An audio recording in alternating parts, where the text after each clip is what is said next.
wasn't planning on doing a video today because it's just a really slow news day, really. But I'm going to warn you now. I'll probably end up repeating myself. I'll probably end up getting agitated. I'm going to get quite annoyed. It's more of the same that I spoke about last week. It's basically pundits laying into West Ham. So if that's not your cup of tea, you're probably not going to like this video. So probably best if you switch off now because I'm annoyed. It's Merson and Garth Crooks today. What was it? It was Alan Shearer and Chris Sutton and goodness knows whoever else before. But yeah, I was going to do a video earlier, actually, about the Mohamed Kudus stuff, but I thought it's just a load of old nonsense anyway.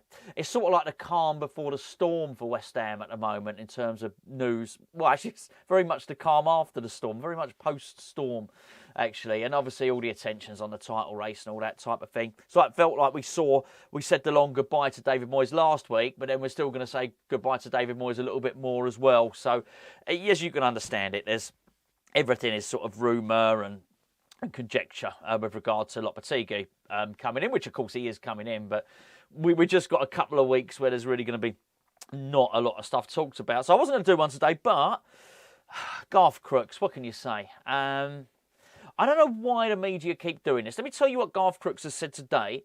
I'll then tell you what Paul Merson said a couple of days ago, and then we'll get to it. So today Garth Crooks has basically said West Ham fans have hounded out David Moyes. Now, and then he's turned around, he's uttered the eternal words. He said they're bringing Lopetegui in. Be careful what you wish for. I mean, there's so much just to unpack in that. By the way, I do think there is an element of West Ham fans hounding out David Moyes. I would not disagree with that. I just don't know why he would choose to say it. And it's not the fact that he's saying it that's causing offence. It's just this sort of... there's just piling on top of one another in ways to have a go at West Ham. And it's just be careful what you wish for thing as well. Look, make no mistake about it, though. David Moyes, the West Ham fans could have been as vocal as we'd have wanted to be to get Moyes out. If Moyes had won and Moyes hadn't been in a situation where he was just about... We've still got to play Man City. We're just about to oversee our worst ever defensive performance in the Premier League. If David Moyes hadn't have overseen that, if David Moyes hadn't have basically, what can I say, sort of decimated the squad to the point where it's the smallest and the second oldest in the Premier League and needed massive surgery, then it wouldn't have mattered what the fans had said. If David Moyes hadn't been David Moyes, basically, over the last little while, he would still be in his job. So to blame it wholly on West Ham fans is... Well, it's just more of the same. It's them ignoring what's actually gone on. So there's that annoyed me. The other thing, which is probably worse, I thought, actually, when Richard Keys said the other day that, what did he call Tim Stuyton? A sneaky weasel? I think it was a sneaky weasel. I think it was that. I thought, oh, that's about as bad as it gets. Because normally you would have some sort of editorial control in the media. There would be some kind of filter there. There would be somebody somewhere, a producer, saying, oh, actually, you can't say that, you've gone too far. But it doesn't seem to be any. I'm not just talking... The editorial control is there for people that don't have a filter. So I thought, oh, that's a bit of a weird one. However, on Saturday, funny enough, Paul Merson said about Lopetegui, he could manage West Ham for the next 25 years and he still wouldn't win as much as David Moyes. It's a hell of a thing to say.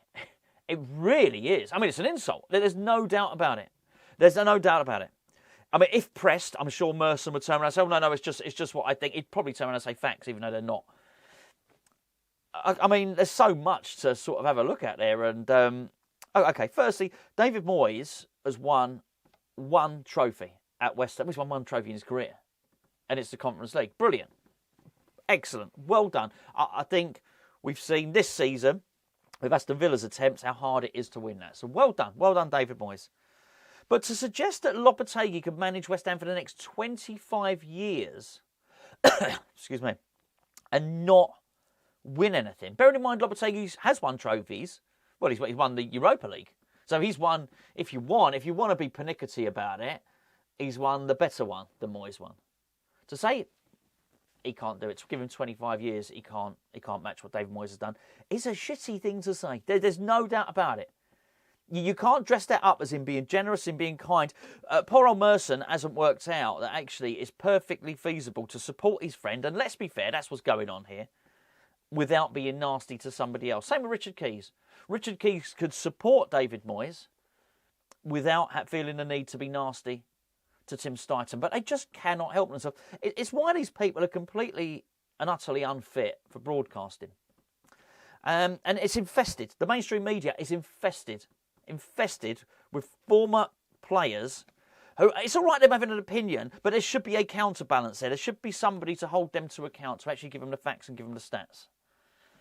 And I'm really surprised that this has been allowed to go. Crooks, what can I say? Actually, you know, some of these people are disappointing because I quite like Crooks. And you hear him speak like that and you think, oh, you know, come on, mate, you can do a lot better than that. Some people I don't particularly like. Merson, I must be honest, I don't like him. I find him quite snarly. Look, I know he's had his difficulties, and fair play to him. You know, they've been well documented. It's not about that. Anyone that can, you know, recover, and you know, and go through difficulties in life, you know, fair play. But it's turned him nasty. He's quite nasty. This whole thing about Lopetegui was said wasn't said with a smile. Wasn't a twinkle in the eye. Wasn't anything like that. It was done with a grimace. It was done with a snarl.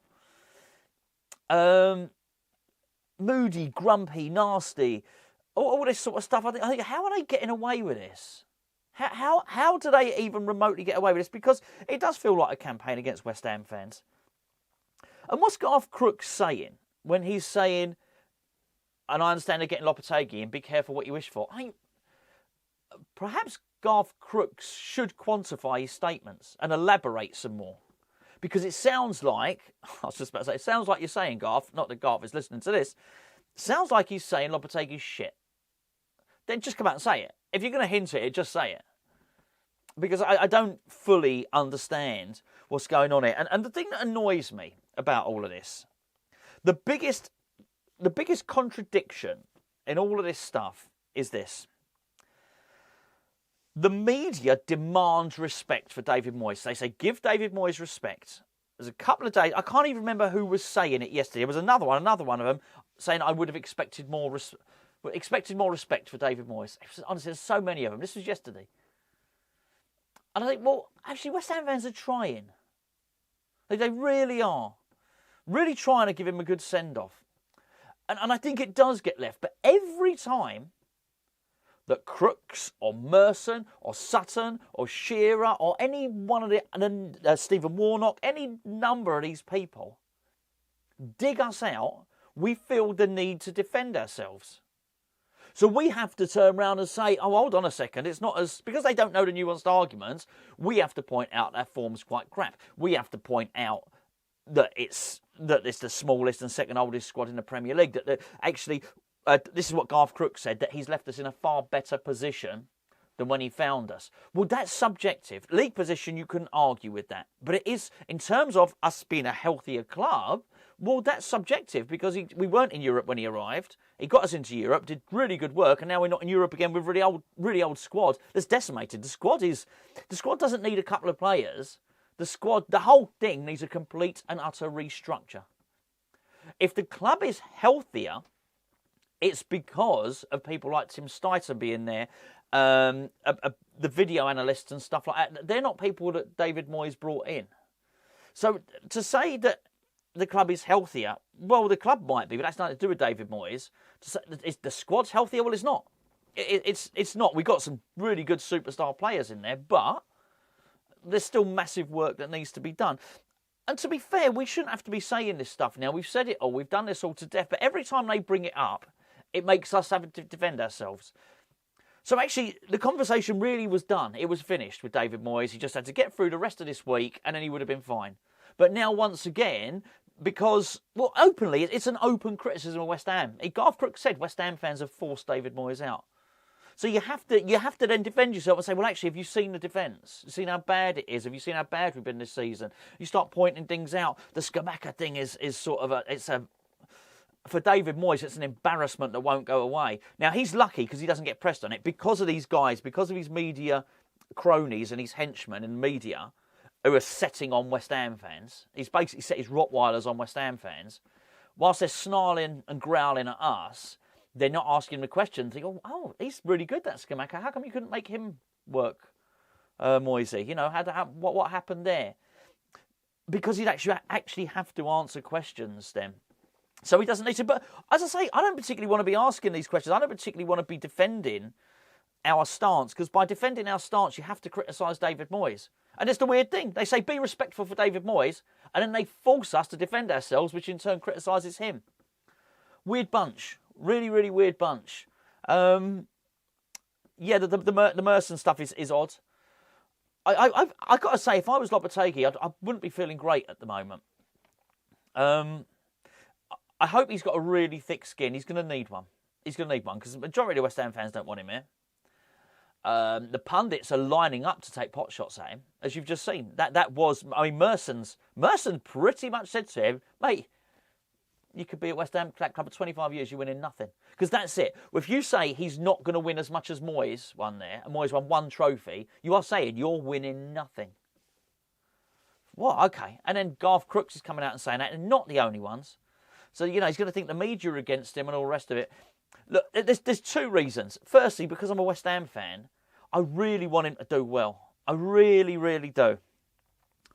But I think there's just like a human being as well. It's never a good look looking at someone that's set upon, that's bullied.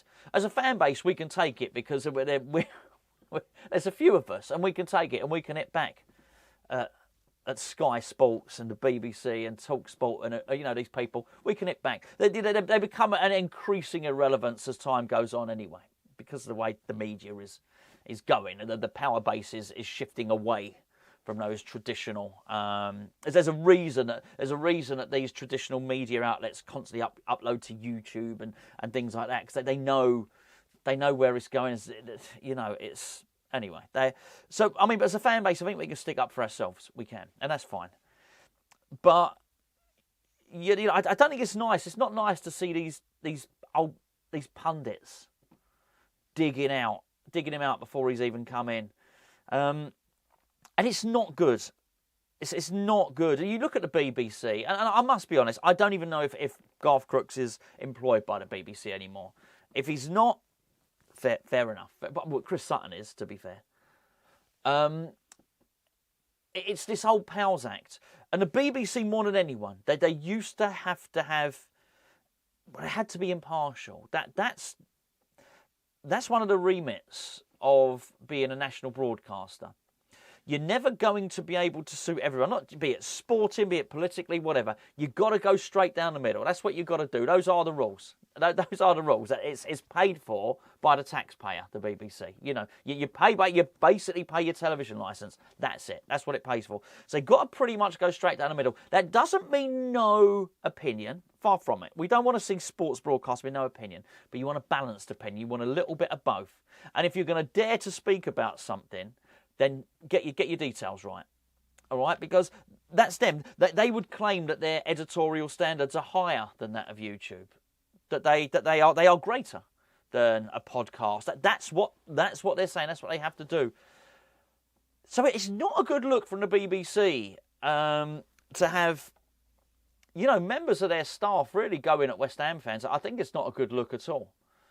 And when it starts to look like an old Pals Act, like thou shalt not criticise David Moyes, we look at Alan Shearer, who definitely works for the BBC. Alan Shearer has been quite vocal in his disdain for the way David Moyes has been treated. It's absolutely crazy. But I think did Alan Shearer not? I might have this wrong, but did Alan Shearer not do his coaching badges with David Moyes? I mean, these people all know David Moyes and like David Moyes, and it comes across. That's not impartiality.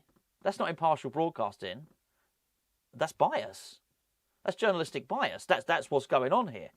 And I'm really surprised. I'm really surprised. It's not. Well, we can't hold them to account. We should be able to. We can't. This is as good as it gets. Right now, it's as good as it gets holding them to account. You know, because it's not good enough. It's not good enough for Garth Crooks to spout off that load of old nonsense, or Alan Shearer or Chris Sutton, without actually going into the nuanced details of what's happened. And actually, no, any degree of just trying to understand the West Ham fans' opinion, but they don't want to. They're not interested. They just don't care. They don't care. And here's the weird thing. David Moyes probably pays his TV licence. So there you go. They've got one TV licence there. However many West Ham fans there are, and I'm quite a lot, judging by the parade, by the way, last season, judging by the amount of people that turn up at London Stadium, quite a lot. It's a lot of licence payers there. It's a weird thing, isn't it? It's a weird thing for them to actively try and dig them out. I say actively. It's not even actively, but there's so many of them doing it. It does look a little bit. It's not a great look. Do I think that someone in the BBC is saying go and dig out West Ham fans? No, I don't. But I think there are so many people in the BBC who love David Moyes so much that they're actually allowing West Ham fans to be criticised. And what they're clearly nobody doing in the BBC is saying, hold on a second, there's something going on here. We probably need to balance this up. And you know what? Whether they do, whether they don't, doesn't matter. There you go. I clearly got a bee in my bonnet about it because I've been speaking about it for another 15 minutes. I did a load about it last week, didn't I? But I think it's not going to stop. And they're waiting for us to fail. This is the thing. It's very important that everybody understands this. They want us to end up with egg on our faces. If you were to question, I'd love to do this. I'd love to do this with anyone in the Be Careful What You Wish For brigade. I'd love to say, what do you think I'm wishing for? And that's what you'd get. Silence. What do you think I'm wishing for? It doesn't matter what you're actually wishing for. They're going to tell you what you wish for. Because if it all turns to shit, they're going to turn around and say, you wished for this, and we told you. That's the ultimate goal. These smug idiots, right, who sit there and somehow have got a platform that's paid for by you. It's preposterous. It's preposterous. Everyone can have a platform these days. This is one now, right? But the BBC, that platform is paid for by you. Chris Sutton gets paid by you to slag you off. It's mental. It's absolutely mental. What did Chris Sutton say? Oh, all these West Ham fans, they want to be playing, they think they should be playing like Pep Guardiola. No, we didn't say that. It doesn't seem to matter. They can make up any lie they want. But I tell you now, and the ridiculous situation where we get perennially, I don't know why I said perennial, but why we get constantly linked with Charlton. That's it. That's it. That's what they go for. Even last week, Charlton. They won't go and use the most recent example like Crystal Palace. No, when it works, that's discounted. That's discounted. Because they would have had it, you know, bless him. Oh, Roy Hodgson got ill. Bless him. But I'll tell you something. Had he not have been ill, and I'd love to speak to some Crystal Palace fans on this, because it's probably happened before. I bet they would have had a Be Careful What You Wish For with the whole Roy Hodgson thing as well. Oh, you know, Roy Hodgson's kept you up. No, do you know what? You should wish. I don't. But that's what Garth Crooks is saying. Oh, here you got Lopetegui. You said Lopetegui right before you said Be Careful What You Wish For. Oh, I see you got Lopetegui coming in. Be careful what you wish for. Well, why the subtext? I just don't understand. Just say it as it is. Which is, Lopetegui's coming in. He's shit. You're going to be sorry, and we'll be here to laugh at you when that happens. Because that's what it seems like. Because that's all we can do. It's such a small snippet. All we can do is interpret these people. But all you can do is interpret, because they would not ever engage you in a sort of nuanced argument about everything you might be concerned about your club. All they want's a soundbite. There you go. Anyway, I do apologise about that. You're probably thinking, I wish you'd have done a Kudus one, actually. But honestly, it was a load of old nonsense. This is a load of old nonsense anyway, but it's slow. It's meagre pickings, which is probably why I've done the video, but it's exactly why these people are still talking about it. But I've got an excuse. We're a West Ham channel. We talk about West Ham. All right, we do some England stuff and the Euros and all that, but by and large, we are 99.9% a West Ham channel. They don't have to talk about this crap, the BBC and TalkSport and Sky. They don't have to talk about West Ham fans. They're choosing to. They are choosing to. There's massive games on at the moment. There's Champions League, there's Premier League stuff, there's all this stuff going on. Yet they want to perpetuate, they want to keep it going. And you're paying for it.